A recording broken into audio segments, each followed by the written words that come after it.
Okay, continuing with Geometry 3.1, now trying to take a look at some of the terms that we went over. So if you take a look at the first examples, problems 1 through 4, you're using this diagram here, just kind of a preview of what we'll be going over later in class. This is a trapezoidal prism. And then in order to figure out, say, line skew to FG, so here's line FG. Remember that a line that's skewed to it has to be not only a line that doesn't intersect it, but also at the same time not in the same plane. So it says line or lines that are parallel, skew to FG. And then you might say something like, well, AD is skewed to FG, and it is.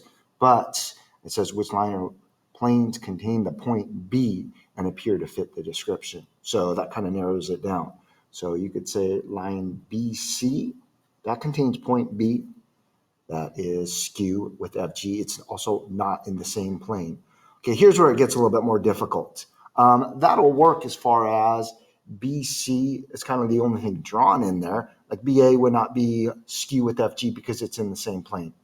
Okay, BG intersects FG, so it can't be skew. But if you're thinking about all the lines, you could also say something like line BH. And then if you think about that, if you can see that BH is skew with FG, then you could probably figure out that BD is skew with FG as well. Okay. You could also say line BE. I might be missing some. I'm trying to think, and that's probably about it.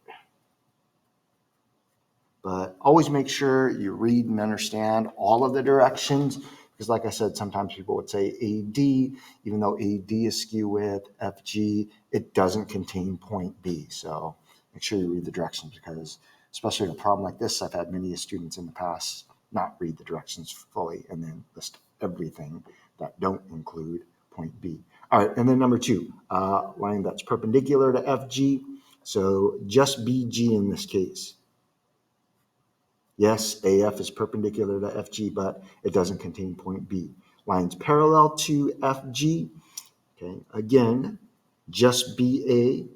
Notice I'm using the little line symbol above it as well, because EH doesn't contain point B, nor does DC. All right, and then a plane perpendicular to FGH. So plane FGH is this back trapezoid. And then what's parallel to that is plane, you could say plane BAD. Sorry, I forgot to write the word plane.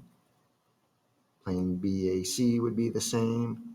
And then that's the only plane that contains point B that's parallel to the mentioned plane.